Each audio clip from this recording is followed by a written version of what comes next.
Can we get to the race of the year? Are we in agreement it has to be the 800 meters at the U.S. Championships? Wasn't even Olympic trials. Just the 800 meters at the 2025 U.S. Championships. And boy, did it deliver.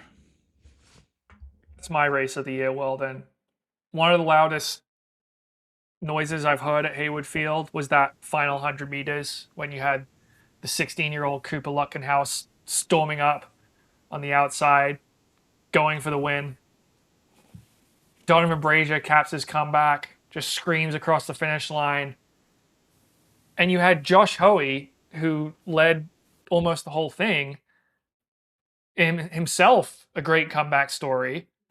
He runs 1:43.06, and somehow it's not enough to make the team. This is a guy who was the U.S. leader in 2025, was the world indoor champion, who won a Diamond League, one of the few people to beat Emmanuel Wanyonyi, and he couldn't even make the team because he's up against three guys who ran 1:42. This race had it all. Yeah, it's one of the best races I've ever been in person for, and it was definitely my race of the year. As you said, the race had it all. It had the comeback by Brazier. I mean, just a great race, great finish, high performance. Those are sort of standards for a great race. The Brazier comeback, the teen phenom at a level I think we haven't seen. I mean, maybe this is like Jim Ryan level, but like in today's era, to see that out of nowhere, like it was so shocking. And then you also have the drama, right, of Hoey not making the team. It just had it all.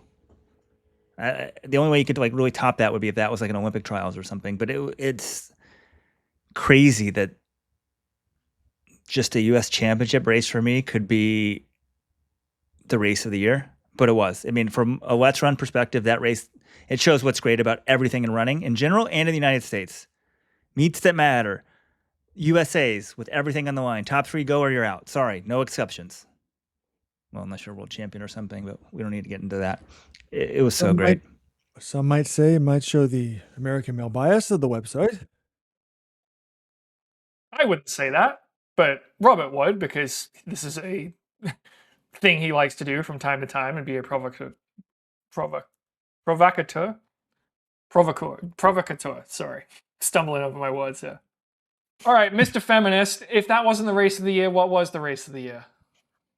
Well, I'm saying I went back and watched some races today. I wanted to see, okay, what was Hawker's last lap at Worlds like? And then I'm like, wait, didn't we have the world record holder in the 1500 versus the world record holder in the 5000 at Worlds in the 5000? Faith versus Beatrice. What was that like? I mean, it's easy to say now, oh yeah, of course we knew Beatrice was going to win, but I guess it's happened in these races. It wasn't decided until the final 75 meters. We didn't, and that was good. I was excited for that one. I thought Beatrice had a slightly better kick, but